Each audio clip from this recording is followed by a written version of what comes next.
Viral na naman ang ilan umanong China tours sa gitna ng umiinit na tensyon sa West Philippine Sea. May abiso naman si Senate President Tito Soto sa mga dawit dito. Yan ang ating politiko update. Lalo pang uminit ang debate sa internet sa isyu ng sigalot sa laot. Kumakalat ngayon sa social media ang isang larawan ng mapa ng South China Sea. Nakabalandra rito ang mukha ng siyam na tinaguriang China Tours na hindi lumagda sa Senate Resolution 256.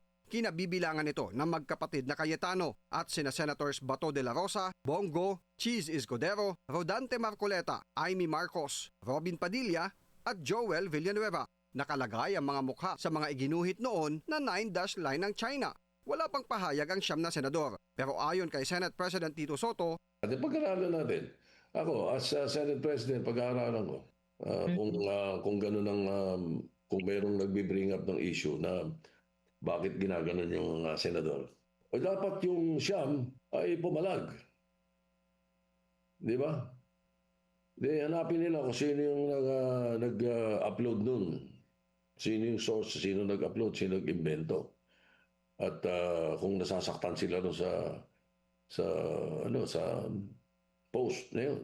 tuloy sa regular session sa Lunes ang pagtalakay ng Senado sa Senate Resolution 256 na kumukondena sa ilang opisyal ng Chinese Embassy dahil sa umano'y pananakot at pambabastos nila sa ilang Pinoy officials na tumutuligsa sa pambubuli ng China sa West Philippine Sea.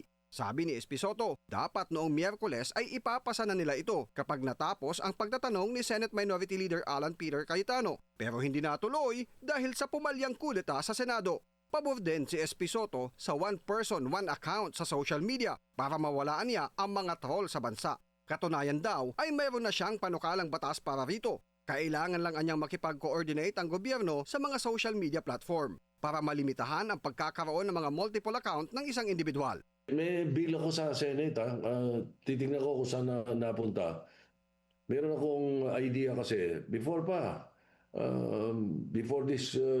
Congress started, sabi ko dapat ang internet, whatever anong platform sa internet, kailangan one person, one account.